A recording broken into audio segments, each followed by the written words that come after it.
Merci, M. le Président.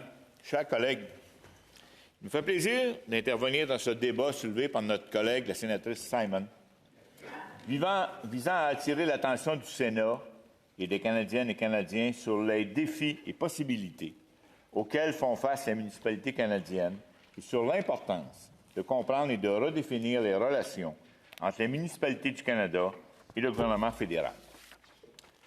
I wanted to take this opportunity to speak about the renewal of the relationship between the municipalities and other levels of government, as this issue has been at the heart of my political engagement for 40 years. D'entrée de jeu, on peut se dire que de discuter du rôle que joue le gouvernement fédéral dans les affaires municipales canadiennes peut sembler paradoxal, puisque les administrations locales relèvent exclusivement du palier provincial, d'où l'expression répandue « les villes sont les créatures des provinces ». Vous savez sans doute entendre cette expression m'horripile. D'abord, parce que c'est tellement paternaliste, irrespectueux et que ça dévalorise la démocratie municipale. Mais aussi parce que c'est partiellement faux du point de vue historique. À l'échelle de l'humanité, les villes sont apparues avant les empires, avant les pays et les provinces. Les premières institutions municipales au Québec ont vu le jour sous le régime français, à Québec, à Montréal, à Trois-Rivières, bien avant la Confédération de 1867, qui accordait aux provinces la compétence exclusive en matière d'institutions municipales. In fact, it will be more correct to argue that municipalities create countries and provinces. Pardonnez-moi cette parenthèse factuelle. Pour revenir à la relation fédérale-municipale, je crois qu'il est important de constater qu'elle n'est pas statique et qu'elle a considérablement évolué au cours des dernières décennies. C'est important de se le dire, car j'entends souvent qu'il n'y a rien à faire, qu'il serait impossible de repenser la nature des relations fédérales-municipales sans enclencher une difficile ronde de négociations constitutionnelles. Reconnaître formellement le rôle des municipalités dans la Constitution serait vraiment l'idéal. Mais soyons réalistes. Devant la quasi-impossibilité de modifier la Constitution de 1982, je pense qu'on doit concentrer nos efforts sur des aménagements en dehors de celle-ci. D'ailleurs, au cours de mes 40 ans dans la politique municipale, j'ai assisté à diverses tentatives de redéfinir la relation fédérale-municipale. J'aimerais vous faire la démonstration que des aménagements dans ce contexte sont possibles. D'abord, on doit reconnaître que depuis quelques années, il y a un net regain d'intérêt de la part du palier fédéral pour les enjeux urbains. D'une part, il y a la reconnaissance du rôle central des municipalités quant à notre développement économique. Comme l'économiste et urbaniste Jane Jacobs l'a brillamment démontré dans les années 60, les villes constituent la source de la richesse des pays et, paradoxalement, ce sont les politiques nationales que l'on leur impose qui viennent ensuite freiner les activités vitales des villes. Cette vérité résiste au passage du temps et qu'on ne connaît pas de frontières géographiques. Au Canada, 80 de la population canadienne se concentre dans les centres urbains. Aucun gouvernement dit national ne peut prétendre avoir prise sur l'économie sans mobiliser les moteurs économiques que sont nos villes. Pour parapher un vieil adage, ce qui est bon pour les villes est bon pour le pays et vice-versa. D'autre part, les dépenses des municipalités ont augmenté considérablement au cours des dernières décennies, notamment en raison du transfert des responsabilités des gouvernements supérieurs, mais également en raison des changements sociaux auxquels les villes sont nouvellement confrontées.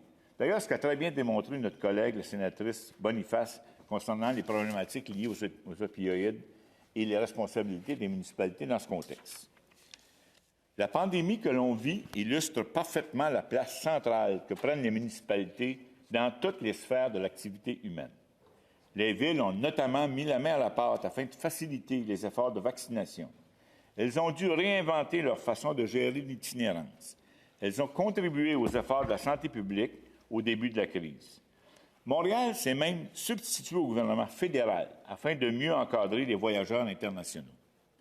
On le voit, aucun gouvernement dit national ne peut prétendre avoir prise sur la santé publique, la lutte à l'itinérance, les enjeux de la santé mentale, de même que l'accueil des immigrants, la lutte au changement climatique et j'en passe, sans mobiliser avec eux les villes et les municipalités. L'implication du gouvernement fédéral dans les affaires municipales n'est pas un phénomène nouveau. Dans les années 1920, le gouvernement fédéral a mis en œuvre des programmes nationaux pour améliorer les conditions de logement. Crise du logement qui actuellement est encore excessivement d'actualité.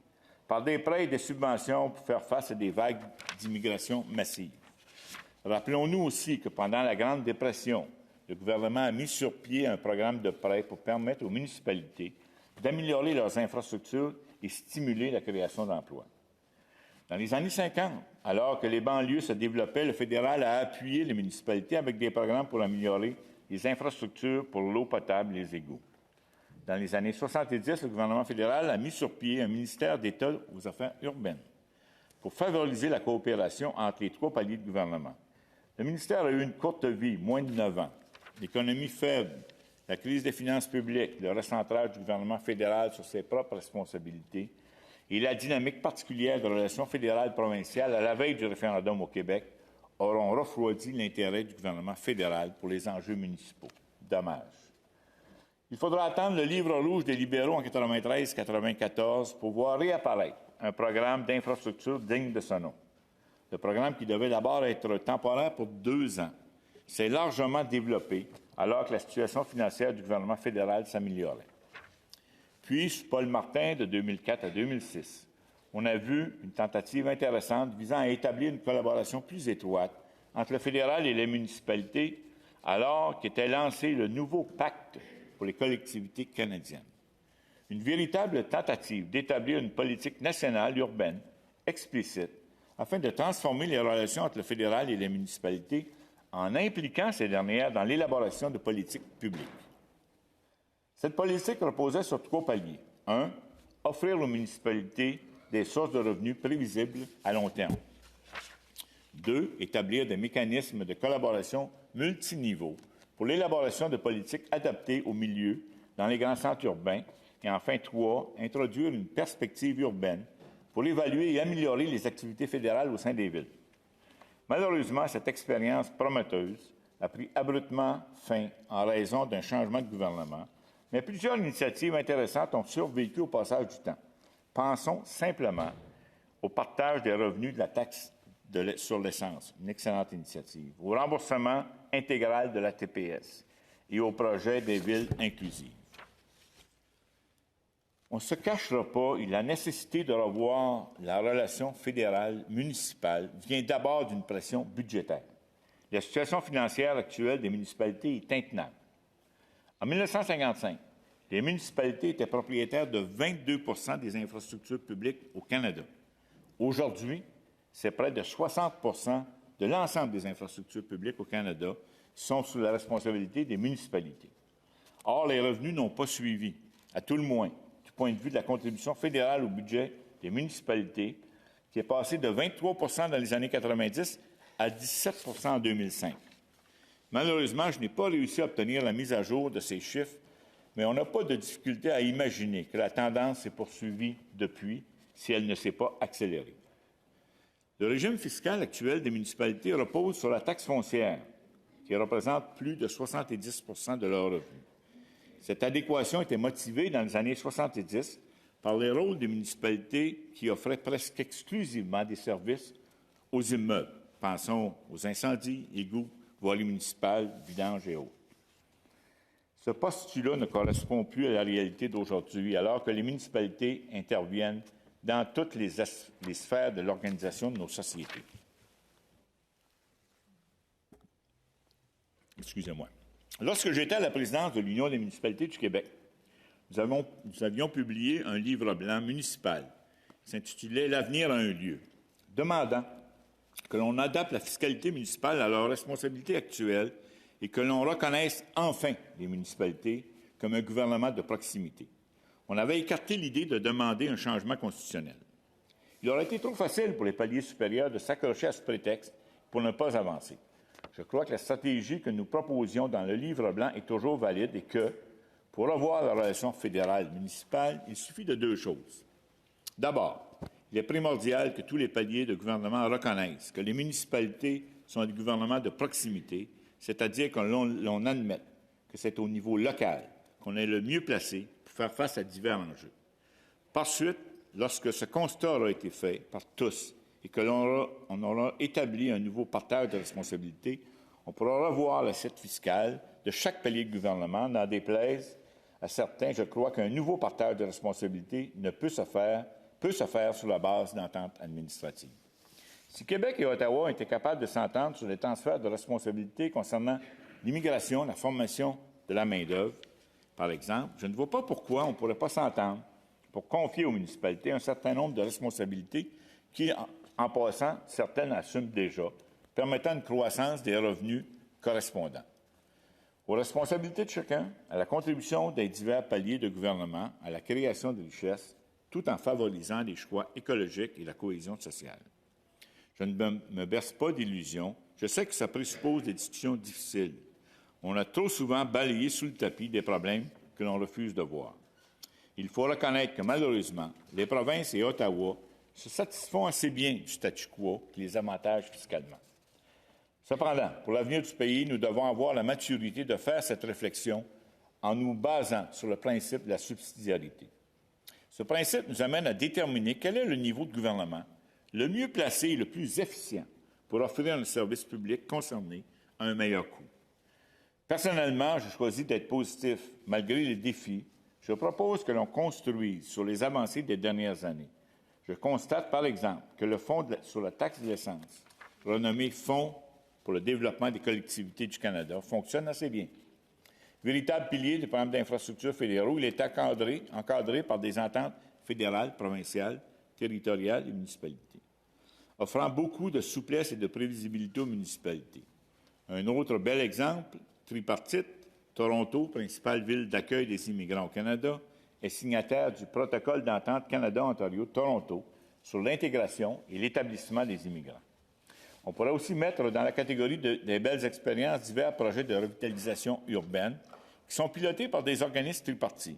Je pense par exemple à la Corporation Pôle des Rapides, qui dirige la revitalisation du canal de la Chine à Montréal et au Waterfront à Toronto, où les relations Ottawa, province et ville ont été institutionnalisées. Comme on le voit, si on est capable de s'entendre à la pièce quant au partage de responsabilités afin de mieux servir nos citoyens, je suis certain que l'on peut y parvenir dans le cadre d'un projet plus ambitieux. En conclusion, je remercie la sénatrice Simon pour avoir soulevé cet important débat. Il est temps, et nous avons le devoir moral de conjuguer nos efforts afin de moderniser nos institutions et de créer un environnement efficace pour la livraison de nos services publics au palier local, provincial, territorial et national, afin de servir les meilleurs intérêts des Canadiennes et Canadiens. Je vois clairement la voie à suivre pour renouveler la relation entre les municipalités et les niveaux supérieurs de gouvernement. Il suffira d'un minimum de volonté politique. Merci. Thank you. Make wish.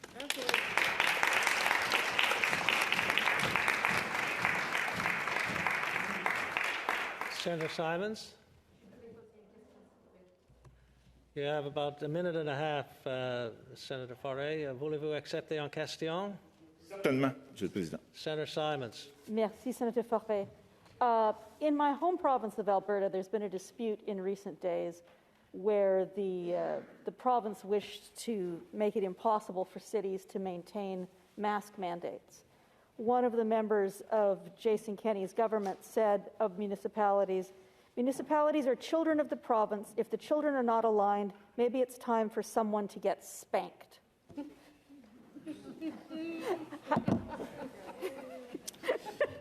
Ça illustre bien la situation qu'on vit. Je pense que les municipalités, quand on regarde des problématiques comme celle de la pandémie, les citoyens qui sont les mêmes citoyens albertains que les citoyens de la ville de Calgary ou de peu importe la ville, c'est les mêmes personnes et ils viennent au premier niveau à leur municipalité pour souhaiter d'avoir des mesures qui les concernent dans le quotidien. Et à ce niveau-là, c'est vraiment chacune des villes qui a le pouls de sa population pour prendre des mesures, mais ce que vous illustrez comme situation, c'est une anecdote qui illustre bien le lien entre les municipalités et les gouvernements provinciaux. Merci de la question.